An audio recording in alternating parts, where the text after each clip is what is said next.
Hey, it's your girl, your favorite paralegal, aka Cassandra Lynn, and welcome to Legal Doc Talk 24/7. Hope you guys are having an awesome Monday.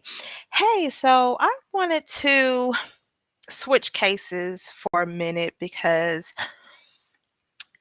over the past couple of days, weeks for that matter, people are really showing their true colors when it comes to Sean Diddy Combs. And no matter how many lawsuits come out against him, people are still going to be like, he's innocent. Those women and men are lying, you know, and it's crazy. So, what I did is I was like, you know what? I'm going to tap into this one case and I want to see how everybody's going to react to it. I want to see everyone's response because I wonder if you all have the same thought process when it comes to Diddy. This particular case, the plaintiffs are being represented by the same firm who is actually working with Tony Busby in Diddy's cases. And we went over that. Ava Law Firm and the Curris Law Firm with Antigone Curris, the awesome personal injury lawyer out of California. I'm sorry, out of New York. Ava Law Group is out of California. And those two powerhouses are representing the plaintiffs in this same case. The same firms that are working with Tony Busby on the Diddy cases. So I want to kind of give y'all, that little tidbit of information because I want to see everybody's response to this. Let's into this. So, if y'all don't know who is on my screen, these are three brothers, the Alexander brothers. The two on the left are actually they're twins. Hell, I don't even know who is who. But I know one name is Tal, one name is Alon, and then the one on the far right is Oren, I believe. Olin. Is it Olin? Oren. That's his name. These are wealthy. Well, the two brothers over here are the real estate agents, the real estate moguls. I'm surprised nobody is talking about this. But these brothers are Israel American real estate agents who are known for their involvement in the luxury property markets in New York and Miami. They ended up co-founding the Alexander team at Douglas Elliman Real Estate in 2012.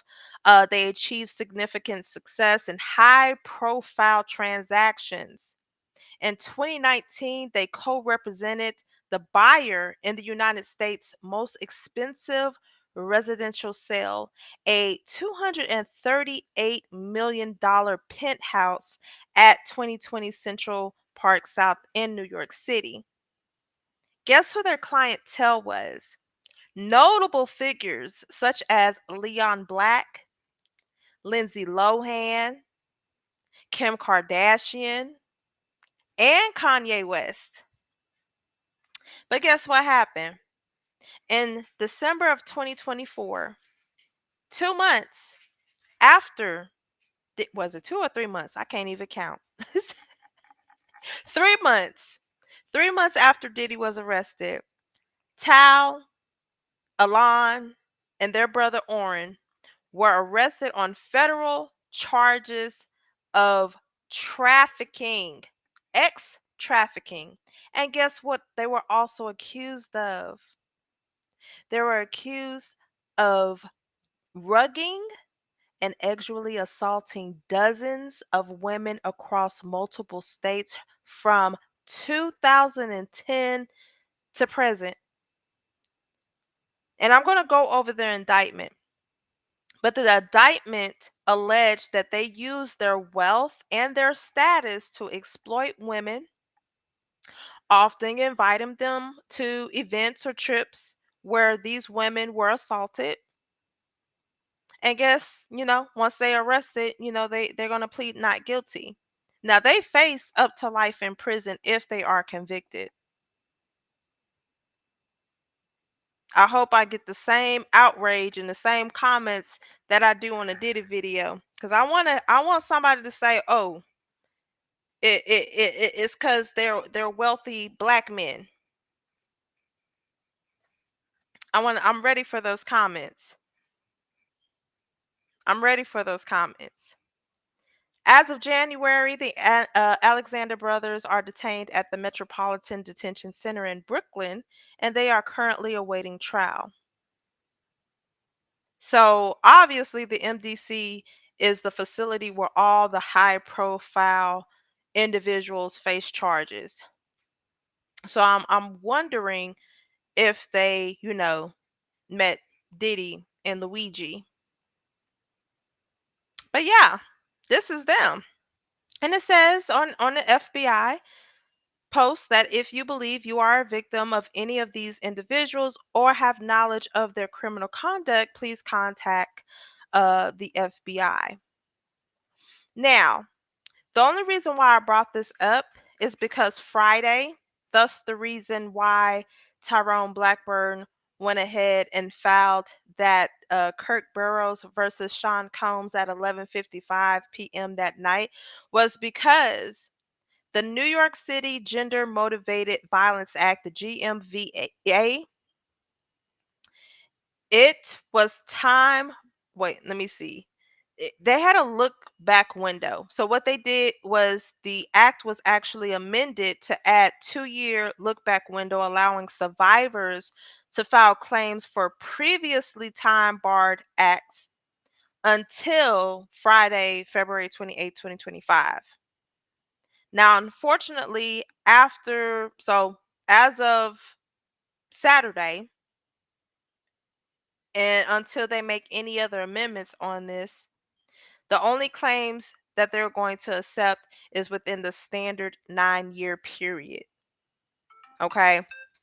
So that is why we've seen a lot of lawsuits being filed on Friday, is because they had to get within that time period in order for it not to be time barred. So anything else after that, they're out of luck unless it happened within a 9-year period. Okay. Um, I do want to go over the key points of the GMVA statute. And their standard filing period, survivors typically have 9 years to file a claim under the GMVA. Now, what the look back window did was it helped those previous clients. So everybody that we've seen, all the Jane Does and the John Does and everybody who have filed their lawsuits against any person who allegedly harmed them or victimized them, they had an opportunity to actually file within that time period. So they had a look back window, but that actually ended on Friday. So that's why we kept seeing all these lawsuits being filed, closer to that deadline. And it was a lot. So, um, now looking at the standard filing period, I want to see, because that there is let me see. It is where survivors typically have 9 years from the date of the violent act. So if the act happened, September 9th of 2010, by 2019, they would have had to have filed their claim. Just like, if it happened today on, March 3rd, 2025, they have until 9 years. So what that would be 2034, if I'm not mistaken. 2034, around that time. Otherwise, after that, they will not be able to file. Okay, so hopefully that explains that. But let's hop on into this superseding indictment so y'all can kind of figure out what's going on because I don't want y'all to feel like Diddy is alone out there. I found somebody, somebody's who is equivalently worse. Or I don't even say equivalently worse. They are running neck and neck at this point. Throw them all up under the jail. What I'm trying to explain to you guys, it is not about skin color. It is about the heinous crimes. So I'm going to read a Jane Doe lawsuit after. This is the newest one. This is the last one that was filed on behalf of plaintiff let me see who said Curris Law Firm and AVA Law Firm. Remember the law firms that are local counsel for Busby? Yeah. Anywho's, now I'm not saying Busby is on the case. I'm saying these are the individuals that are representing these plaintiffs. Now, if they say, hey, Tony, you want to work on some of these cases with us? Then if he doesn't get his admission into the Southern District of New York, he can possibly file pro hoc vice on that. But I say all this to say that I want everybody to have the same energy that they did with all the Jane Does and the John Does on the Diddy cases. Let's look at the superseding indictment. Count one, conspiracy to commit ex trafficking.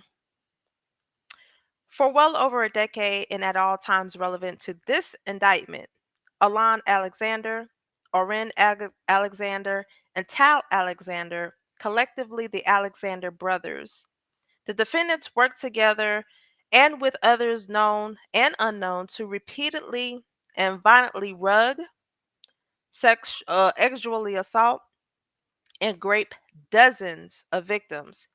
And I'm telling y'all right now, over 60 victims have came forth and filed suit against them. I just want to put that out there.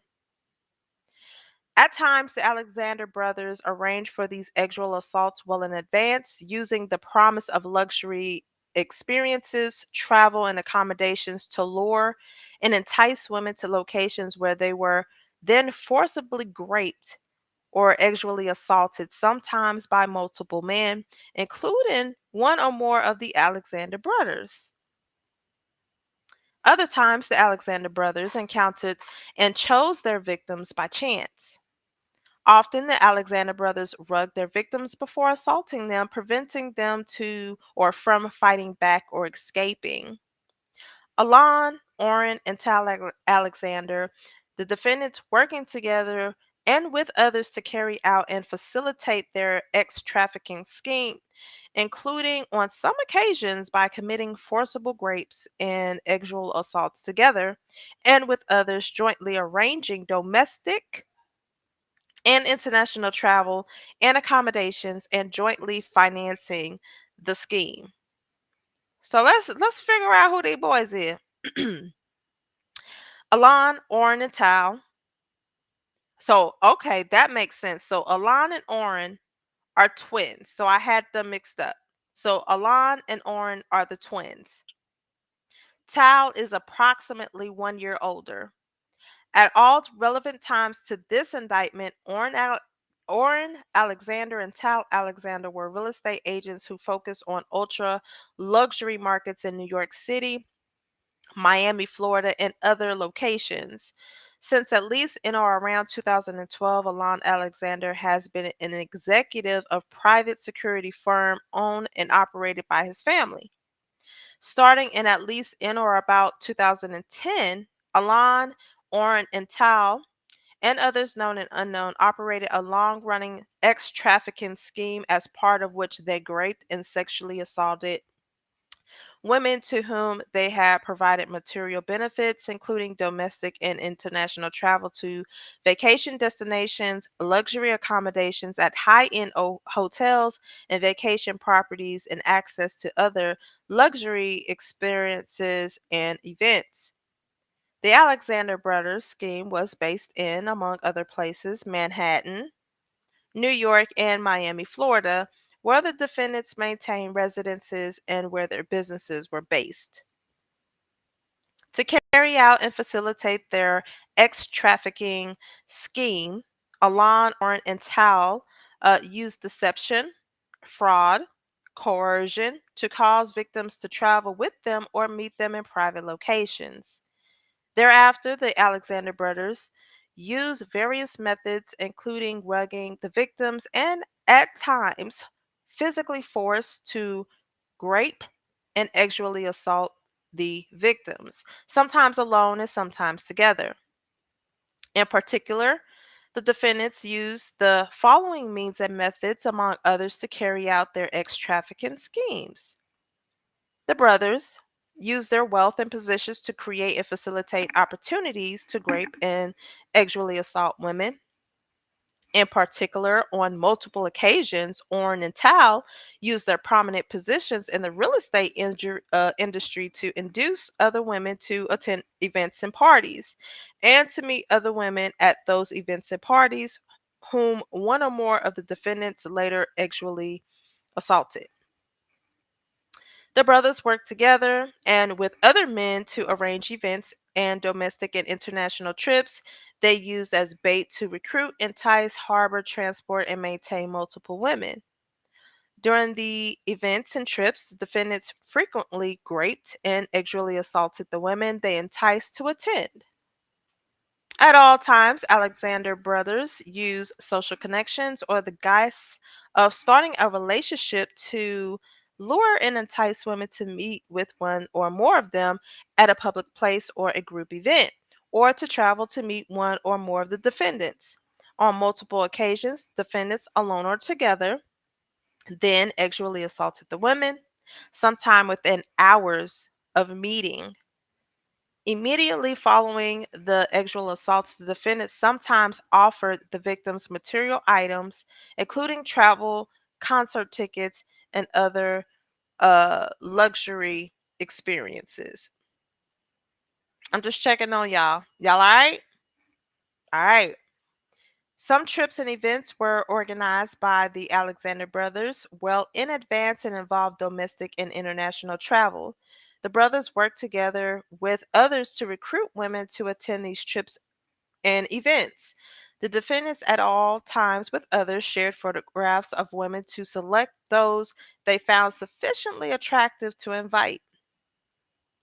The defendants and other men organizing the trip then contacted the women, including through social media and dating applications, and induced the women to attend by, among other things, offering to purchase their flights, making other travel arrangements, and or providing accommodations without charge.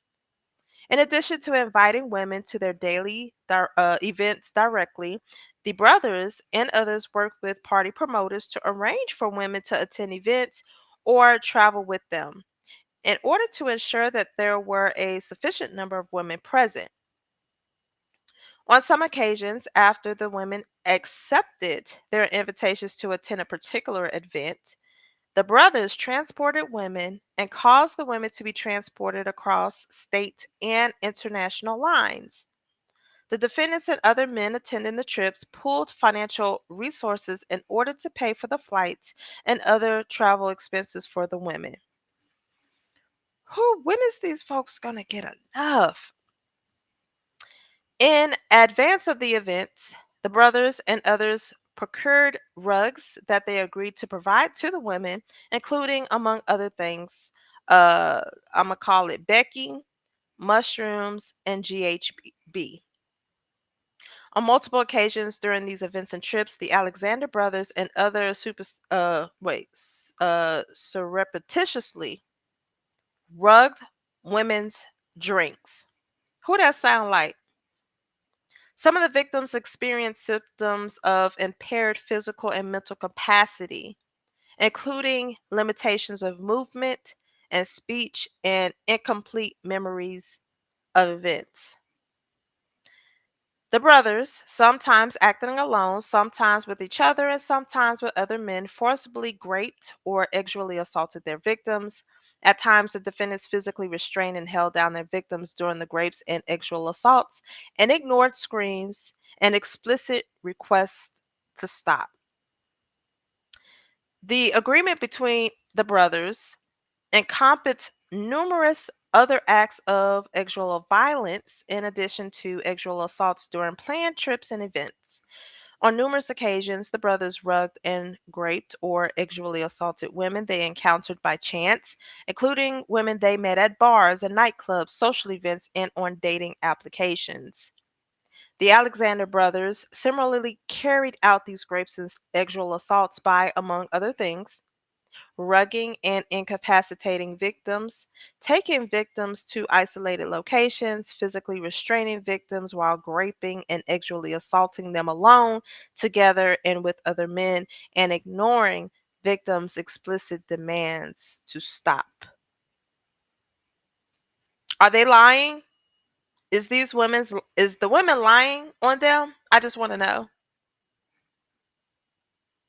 From at least in or about 2010 up to and including at least in or about 2021 in the Southern District of New York and elsewhere in the affecting interstate commerce, the brothers and others known and unknown knowingly did combine, conspire, confederate, and agree to recruit, entice, harbor, transport, provide, obtain, advertise, maintain, patronize, and solicit by any means persons and to benefit financially and by receiving anything of value from participation in a venture which has engaged in such an act, knowing and in reckless disregard of the fact that the means of force, threats of force, fraud, and coercion, as described in Title 18 of the United States Code, Section 1591, paragraph E2, and any combination of such means would be used to cause the person to engage in commercial X acts in violation of Title 18. And paragraph B1, to wit, the brothers and others known and unknown agreed to recruit, entice, harbor, transport, provide, obtain, advertise, maintain, patronize, and solicit women, including but not limited to victim 1 and victim 2, as alleged in counts 2 and 3 respectively, knowing in knowing and in reckless disregard of the fact that the force, threats of force, fraud, coercion would be used to cause the women, including but not limited to victim 1 and victim 2, to engage in commercial X acts. So is victim 1 and victim 2 lying? I just want to know. Well, let me read this and then y'all let me know. In or about July 2011, in the Southern District of New York and elsewhere, Tal Alexander, the defendant, knowingly and and affecting interstate and foreign commerce. Y'all, excuse me, I'll be reading all day, so please forgive me. In and affecting interstate and foreign commerce, did recruit, entice, harbor, transport, provide, obtain, and maintain by any means a person, and did benefit financially and by receiving anything of value from participation in a venture that has engaged in any such act, knowing and in reckless disregard of the fact that the means of force, threats of force, fraud, and coercion, as described in Title 18 United States Code, Section 1591E2, and any combination of such means would be used to cause the person to engage in commercial acts, to wit, Tal Alexander himself recruited, enticed, harbored, transported, provided, obtained, and maintained, and aided and abetted the recruitment, enticement, harboring, transportation, obtaining, and maintaining of victim 1, and caused victim 1 to engage in at least one commercial X act, knowing and in reckless disregard of the fact that victim 1 was engaging in the commercial X act as a result of force, fraud, and coercion. For victim 2, all the brothers knowingly and affected interstate and foreign commerce. So they all are guilty. So for victim 2, it's all of them. For count 2, for victim 1, it's just Tal. So for count 3, it is all of them. So let's go back. Oh, wait, hold up. So count 1 is X trafficking, which is all of them, right? Conspiracy to commit X trafficking. So that's all of them. Count two is specifically for um, Tal Alexander, ex trafficking. Count three is for all the brothers, ex trafficking. Ooh, this is bad. So, same thing. So, all of them knowingly affected interstate and foreign commerce. They recruited, enticed, harbored, transported, provided, obtained, advertised, maintained, patronized, and solicited all those women, especially victim number two, and forced her to commit and engage in commercial acts by force, fraud, and coercion.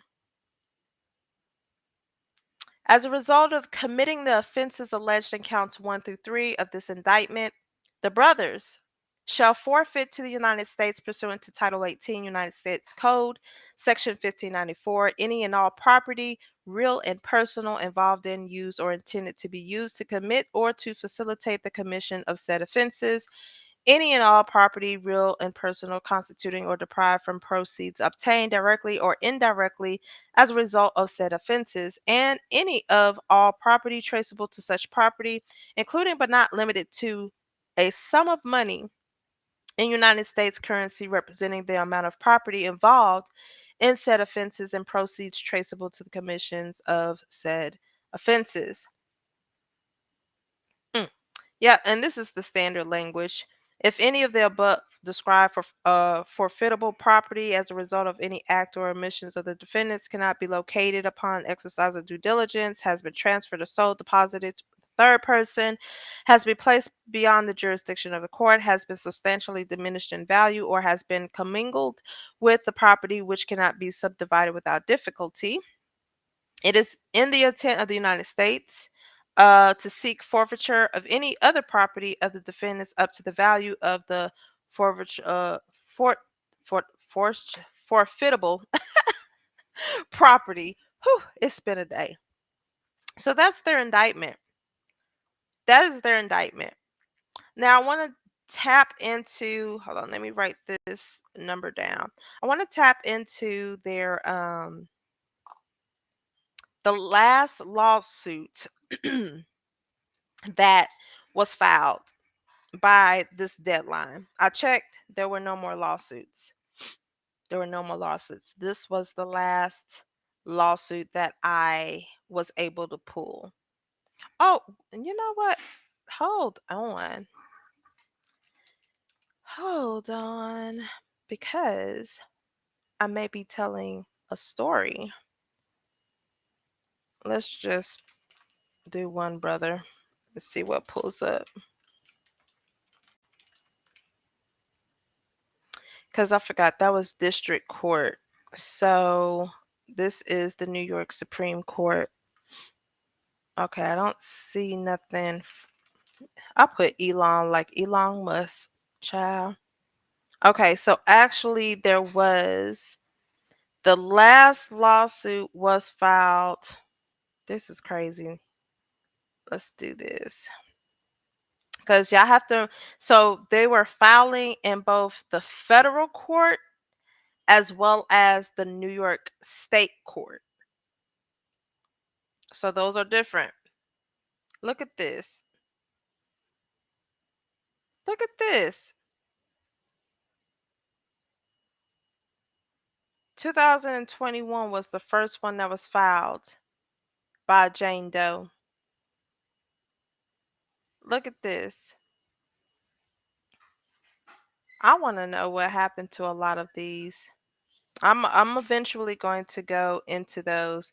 But this was the last one that was filed in the state court. And so this individual, she wants to proceed anonymously. Um, let's see. So Miss Lillian Margarita Timmerman is representing Jane Doe in this case. It's not a Busby. Since everybody got a issue with Busby. Let's see for this one. This one is against the brothers. Brendan Wayne Brown with Torgan Cooper and Aaron PC is representing. See, that's what I'm saying. Everybody has to realize that There's not just one personal injury firm, aka the Busby Law Firm, that is covering all of these, essay cases. But the media will stir up so much to make people think, oh my gosh, Busby is spearheading this whole case. Meanwhile, we have this case that nobody is discussing. No one is discussing this. I don't see anybody hollering that a Jane Doe is lying. I actually haven't had a peep. People have been sending me this case, and I think it is the perfect time to bring this to the light.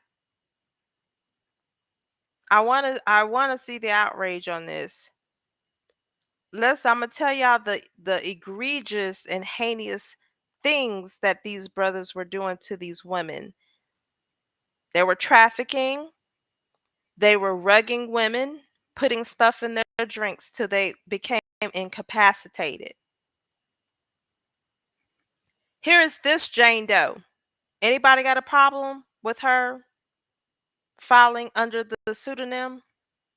I just showed y'all a whole list of Jane Does that filed.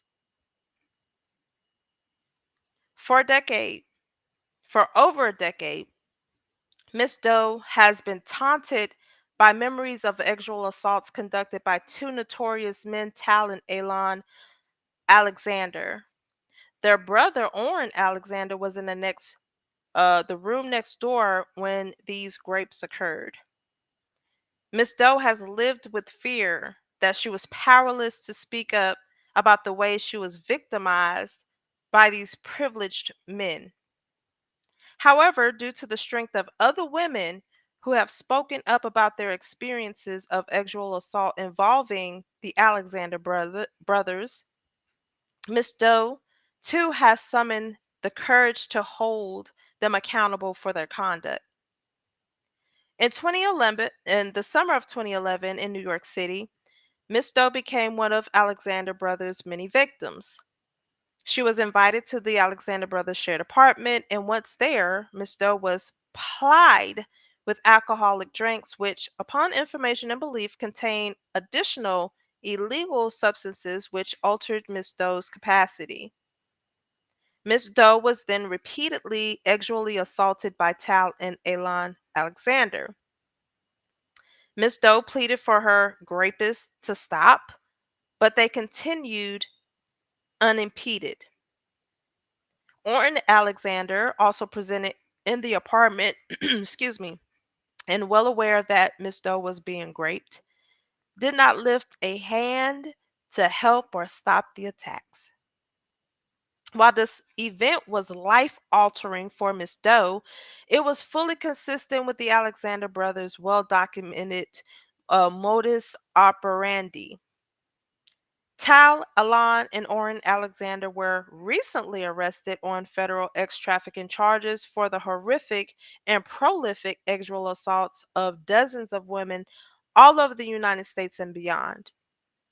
And then they put a footnote of, their, you know, status. Their arrest came after months in civil lawsuits. To date, more than 40 women have come forward to accuse the brothers of sexual assault. Sometimes the brothers and sometimes they all acted together. Ms. Doe brings this action to ensure that Tal and Alon held accountable for their brutal sexual assaults. She is seeking injunctive and declaratory relief and compensatory and punitive damage against defendants in violation of the Victims of Gender Motivated Violence Protection Law, the Gender Motivated Violence Act, the NYC Admin Code. All right, so let's see. Oh, so the brothers live in Florida. Factual allegations. Miss Doe met Tal Alexander, Alon Alexander, and Orrin Alexander when she was living in New York City in 2011. Miss Doe had seen them out at events before, so she accepted an invitation to hang out at the Alexander brothers shared apartment. When she arrived, Alon Alexander and Orrin Alexander, who are twins, were in the living room. As a group, they briefly relaxed and socialized. During this time, Miss Doe was made a drink. Oh, wait. During this time, Miss Doe was made and drank at least two cocktail containing hard liquor. Upon information and belief, the cocktails were spiked with a date grape drug that diminished Miss Doe's capacity in faculties. Hold on, let me get me some water. What happened next was horrific. Miss Doe was then Great Baalan and Tal Alexander in a coordinated sexual assault. Y'all, I read a little bit of this and it just that's why I got the trigger warning. So fair warning. First, Miss Doe's capacity diminished. Alexander raped Miss Doe in one of the bedrooms.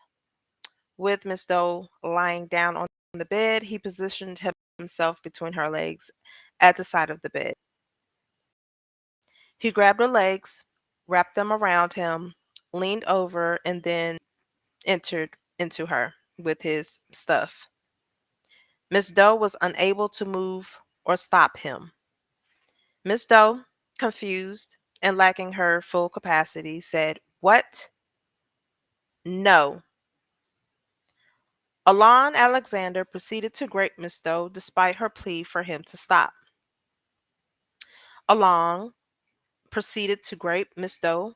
Oh, I already read that. Alon finished sexually assaulting Miss Doe and left the room. Immediately after, Tal Alexander opened the door to the bedroom. Miss Doe had not seen Tal Alexander in the living room before, which made her confused about where he had came from. Miss Doe vividly recalls thinking, "What? Who the F is that? What is happening?" Tal Alexander then vaginally raped Miss Doe as well, while she repeatedly said no and pleaded for him to stop. When Tal Alexander was finished, he left the room. Miss Doe, fearing that more was coming, quickly got dressed and left the bedroom. As she passed through the living room, she saw Orrin Alexander still sitting on the couch. He asked, while smirking, "How was it?" Miss Doe then exited the apartment. She remembers having a panic attack after leaving the apartment. Miss Doe has been forced to live with the fact of these sexual assaults for her entire adult life, and it has caused her irreparable emotional and physical pain. The Alexander brothers' attack on Miss Doe is consistent with their modus operandi of using illicit substances to reduce their victims' capacity and then raping their victims together one after another. So it's like they have a plan, a carefully skilled plan where they rug them first, make sure that they are, reduced in their capacity, and then do whatever it is that they want. Tal, Elon, Orrin Alexander are facing numerous civil lawsuits alleging that they sometimes separately and sometimes together rugged and sexually assaulted a number of women over the span of multiple decades. These alleged assaults occurred all over, including in New York City, the Hamptons, Aspen, Miami, and abroad. And look at all of these lawsuits. Some have their names, some under a pseudonym. On December 11, 2024, the Alexander brothers were arrested in Miami. They are all facing federal trafficking charges and potential life sentences in prison. And we already read the indictment about this happening from at least in or about 2010 up to and including at least in or about 2021. The Alexander brothers worked together and with others to engage in trafficking, including by repeatedly rugging, sexually assaulting, and raping dozens of female victims. At multiple times, multiple men, including one or more of the Alexander brothers, participated in these assaults. On multiple occasions during these events and trip, the Alexander brothers and others surreptitiously rugged women's drinks. Some of the victims experienced symptoms of impaired physical and mental capacity, including incomplete memories of events. It has been reported that more than 40 women have alleged similar experiences, and is expected that more women will come forward with still more allegations against the Alexander brothers as their criminal and civil proceedings continue. So here are the causes of action. We don't have to too much go over because it's pretty much all the same from the Diddy cases. They violated the victim's gender motivated violence protection law, the NYC admin code. Um, these were violent crimes. These were violent crimes that was motivated because they were women. The plaintiff has sustained and will continue to sustain monetary damages, physical injury, pain and suffering, and serious psychological and emotional distress, which entitles her to an award of compensatory and punitive damages, injunctive and declaratory relief, attorney fees, and costs and other remedies as this court may deem appropriate. The above described conduct of defendants constitute a exual offense as defined in Article 130 of the New York Penal Law. It says this cause of action is timely because it is commenced within 2 years and 6 months after September 1st, 2022. So I'm assuming that's probably when it stopped. Or is it? Hmm. Oh, that is the date. That's the date. That's the date. That's the date. Okay. Because remember, it has to be 9 years, and then okay. I think I might have to come back and explain that, but I think I get that part. She is praying for a declaratory judgment that the actions, conduct, and practices of defendants complained herein violate the laws of the city of New York, an injunction and orderly, permanently restraining defendants from engaging in any such further unlawful conduct. A money judgment representing compensatory damages, including loss of income, harm to reputation, and all other sums of money in the amount to be determined at trial, plus prejudgment interest. A money judgment for mental pain and anguish and severe emotional distress in an amount to be determined at trial, plus prejudgment interest. Punitive damages and any applicable penalties and/or liquidated damages in the amount to be determined at trial. An award of attorney fees and costs, and whatever relief that the court may deem just and proper. Um, I really want to know, and they're requesting for a jury. Are we that right there? That's already out the window.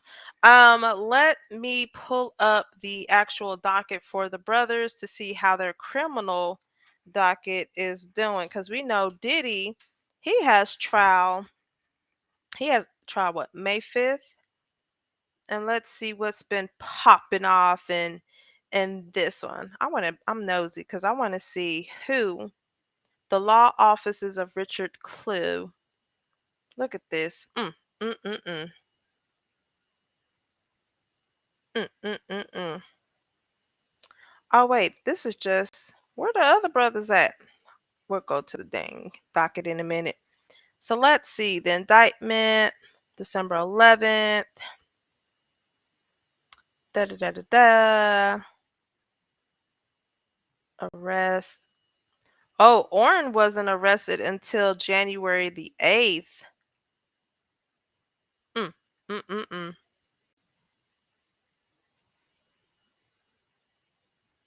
I'm sorry, because I'm just kind of looking on this.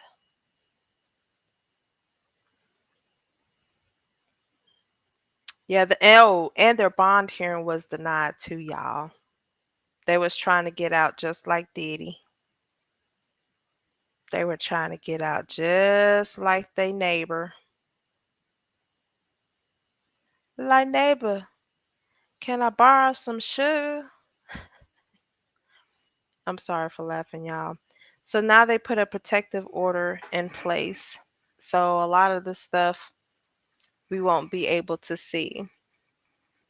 There's a protective order on some of this stuff. Oh, wait, there was a plea entered. Oh, yeah, they all plead. Ooh, okay.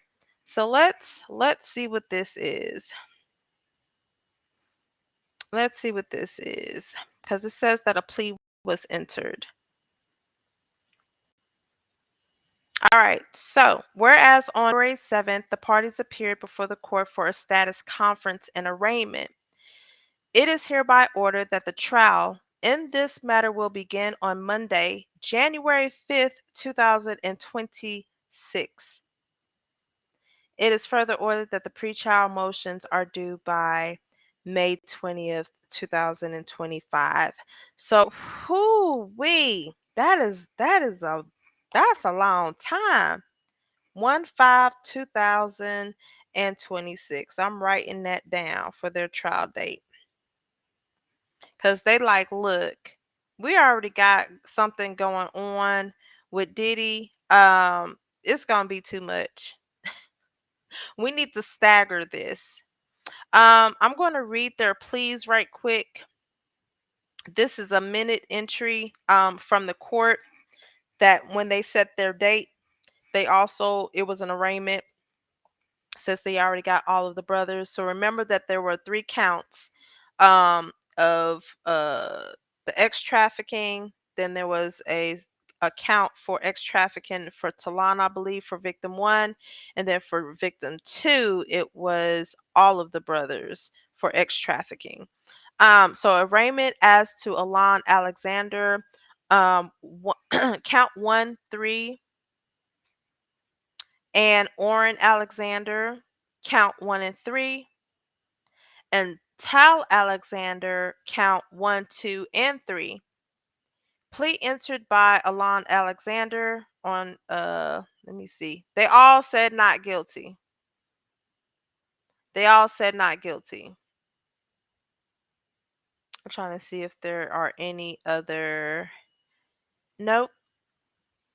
The AUSA was orally reminded of her obligation under the Constitution to disclose exculpatory evidence to the defense. And y'all know what exculpatory evidence is. That is any evidence that can give them the. I don't want to tell y'all incorrectly how that. I be treating this video like it's alive. So, exculpatory evidence is evidence that supports the innocence of a defendant in a criminal case. Okay, so that's it. So, all of them that were arraigned on February the 7th, all of them pled not guilty to the superseding indictment. Trial has been scheduled for January 5th, 2026. Who? So, now, I have not covered all of the lawsuits. This is my first time covering this particular case because I wanted to get a case that was similar to what Diddy has been doing. Now, Diddy has taken the cake, but as far as the actions that they have in common with rugging people, making sure that they're in a state to where they can't do anything, and then taking advantage, they have all of that in common. But listening to the lawsuit that Jane Doe, alleged about being in the apartment and, they came and they raped her. Are y'all going to call her a liar? I just want to know. Are y'all going to call her a liar? Are y'all going to say any of the Jane Does who filed lawsuits in the Southern District of New York as well as in the state of New York, are all of them liars? I really need for that question to be answered. And this is what I want. These are the lawsuits. Now, some of them do say closed and disposed of. but there are some that are still active. All majority of them are under the Adult Survivors Act, in which this is the act that Cassie filed her lawsuit under. Um, yeah, so they're actively working on this case. Let me see who's working on this one. Simmons, Hanley, and Conroy, and Torgan Cooper. So a lot of these personal injury firms have co firms that they are working with on these cases. Y'all have to understand this is a lot of work. Plaintiff's work is a lot of work when you come to these type of cases. But I want to know your thoughts. I want to know y'all thoughts. Are y'all going to have the same outrage that y'all have with Diddy? Let me know. Put it in the comments below. Don't forget to like, share, and subscribe. And until then, you all be blessed. I'm out. Bye.